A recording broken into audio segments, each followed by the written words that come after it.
Salut tout le monde. Et si on pouvait prédire l'avenir juste avec des maths? C'est un peu ça le super pouvoir des probabilités. Et aujourd'hui, on va apprendre à le maîtriser ensemble. C'est parti. Alors la première question qu'on peut se poser, le hasard, est-ce que c'est juste de la magie ou bien est-ce que c'est une affaire de maths? Pensez à votre dernière partie de jeu de société. On a tous déjà eu cette impression d'avoir la poisse, de toujours tomber sur la mauvaise case, pas vrai? On se dit, j'ai pas de chance. Mais est-ce que c'est vraiment de la malchance ou est-ce que derrière tout ça, il y a juste des maths? Bon, pour comprendre comment tout ça fonctionne, il faut d'abord qu'on apprenne à parler le même langage. On va décoder ensemble le langage du hasard.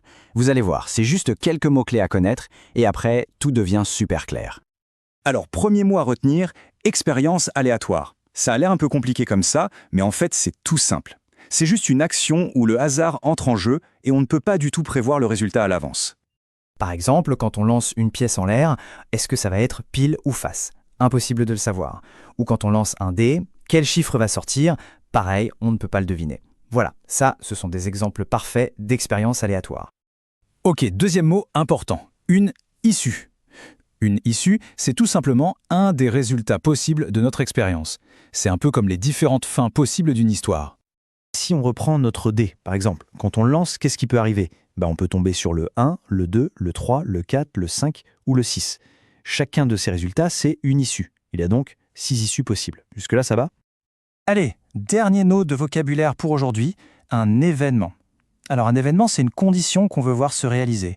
Pensez-y comme à une mission. On se fixe un objectif et on regarde si le résultat de notre expérience remplit cette mission. Imaginons toujours avec notre dé, notre mission, notre événement, c'est obtenir un nombre pair. Alors quelles sont les issues qui nous font réussir cette mission? Eh bien si on fait un 2, c'est gagné. Si on fait un 4, c'est gagné aussi. Et si on fait un 6, pareil. Donc l'événement obtenir un nombre pair se réalise avec les issues 2, 4 et 6. Maintenant qu'on a les mots, passons à la pratique. C'est bien beau tout ça, mais comment on calcule ces chances, concrètement? C'est là que ça devient vraiment intéressant. Alors, une probabilité, c'est toujours un nombre qui se balade entre 0 et 1. Toujours. Si la probabilité est de 0, ça veut dire que l'événement est impossible. Il ne peut pas se produire. Si elle est de 1, là, c'est certain, ça va arriver à tous les coups. Et si on est à 0,5, pile au milieu, ça veut dire qu'on a une chance sur 2. Et pour la calculer, la recette est hyper simple, c'est en 3 étapes. D'abord, on compte le nombre d'issues qui nous intéressent, celles qui nous font gagner. Ensuite, on compte le nombre total d'issues, possible, tout ce qui peut arriver. Et enfin, on écrit ça sous forme de fraction, les issues gagnantes en haut et le total en bas. C'est tout? Bon, allez, un petit exemple pour voir si on a bien compris. On a cette boîte d'œufs en chocolat. La question est, si on plonge la main dedans sans regarder, quelle est la probabilité de tomber sur un œuf en chocolat noir? On suit notre recette. Étape 1, les issues gagnantes. Ce sont les œufs au chocolat noir. On les compte et il y en a 7. Étape 2, le nombre total d'issues. C'est le nombre total d'œufs dans la boîte. On compte tout et on en a 10. Et donc, étape 3, on met tout ça en fractions.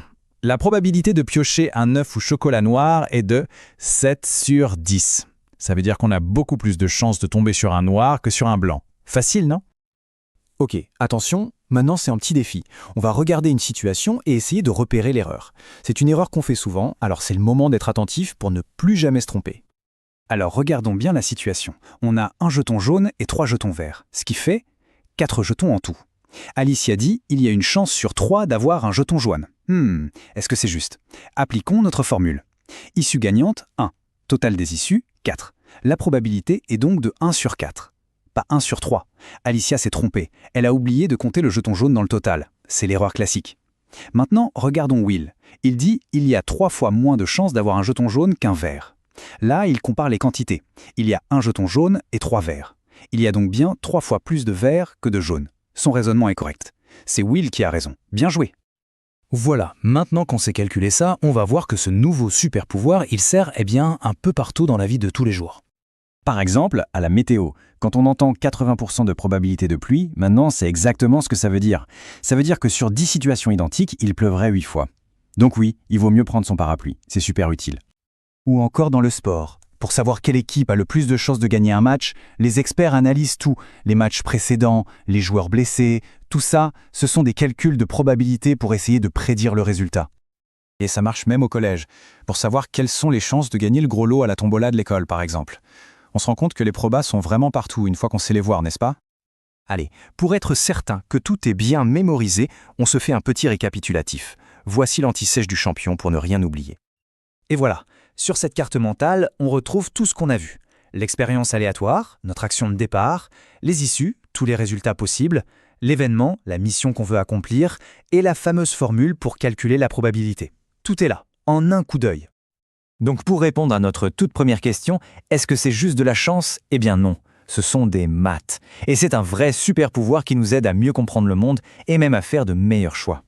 Le super pouvoir des probabilités est maintenant entre nos mains.